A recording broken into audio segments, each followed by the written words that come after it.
Comment expliquer les tensions récentes dans les universités françaises, notamment autour de l'affaire Philippine et des incidents antisémites liés au 7 octobre?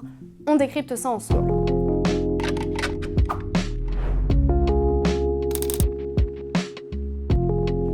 Alors tout commence le 21 septembre dernier avec la découverte du corps de Philippine, une étudiante de l'université Paris-Dauphine. Un drame qui a touché la France entière.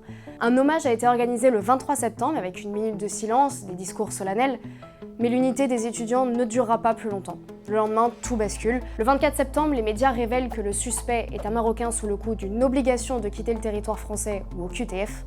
Très vite, des étudiants partagent l'affiche d'un rassemblement en hommage à Philippine sur le groupe Facebook de l'université. Le rassemblement est organisé par le collectif féministe identitaire Némésis, même si le nom du collectif n'apparaît pas sur l'affiche. Problème, les posts sont alors systématiquement supprimés par les modérateurs du groupe, dont le président étudiant qui est également à la tête du syndicat l'UNEF Dauphine.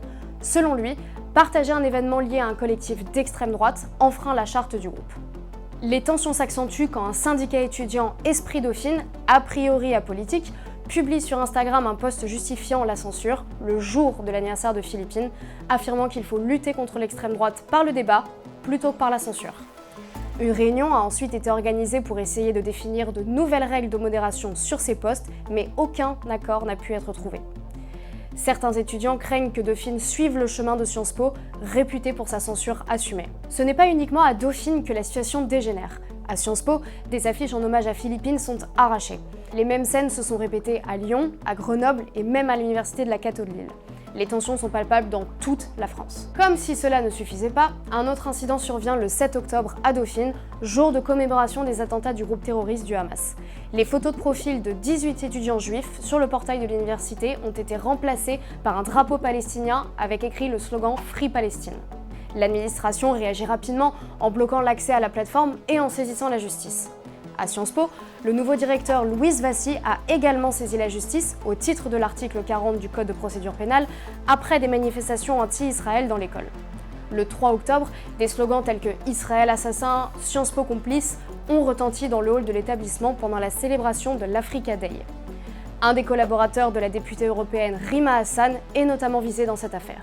Face à ces événements, le ministre de l'Enseignement supérieur Patrick Hetzel a adopté une position ferme. Il a appelé les présidents d'université à garantir l'ordre sur leur campus, en particulier à l'approche de la date anniversaire du 7 octobre. Son apparition publique le 12 octobre aux côtés du syndicat étudiant conservateur l'UNI a aussi suscité de nombreuses critiques de la gauche. Certains médias qualifient même le ministre d'ultra-conservateur. Ces événements prouvent que les universités et les écoles françaises sont aujourd'hui devenues le théâtre d'intenses tensions politiques et sociales. Dites-nous ce que vous en pensez dans les commentaires et abonnez-vous.